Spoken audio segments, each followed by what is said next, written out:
In the 1500s, Spanish settlers conquered parts of North, South, and Central America, as well as parts of the Caribbean. They, of course, wondered how they would control their new subjects.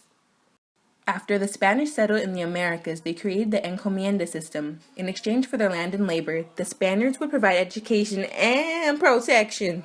Nicolas de Ovando was the first to apply the Encomienda system of Indian forced labor, which in turn became widespread in Spanish America. In addition, they also intended to spread Christian beliefs in Spanish America via the Encomienda system.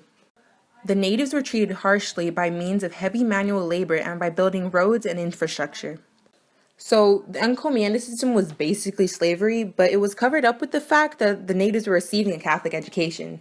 The downfall of the Encomienda system began in 1510, as Dominican missionaries began to protest the abuse of the natives by the Spanish. Reform of the Encomienda system began in 1542 with a series of laws and regulations called the New Laws, approved by the King of Spain in November 1542, aimed to regulate the Spaniards who were enslaving their natives in the Americas. The new laws claimed that natives had the rights as citizens of Spain and couldn't be forced to work if they didn't want to. Bartolome was a Spanish Dominican friar who became famous for his defense of the rights of the native people of the Americas. To elaborate, he was among the many Catholics that began to protest the harsh treatment of the natives.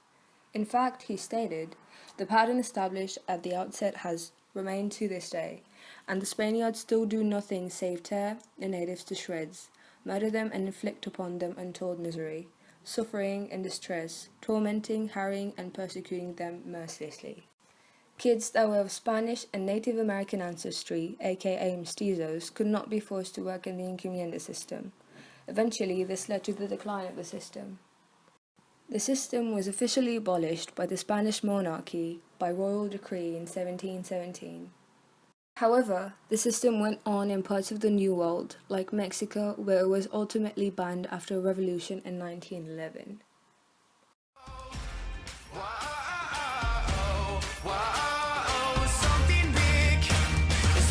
When you're about to win the medal, and you work so hard that you knew you wouldn't settle. Hands are in the air.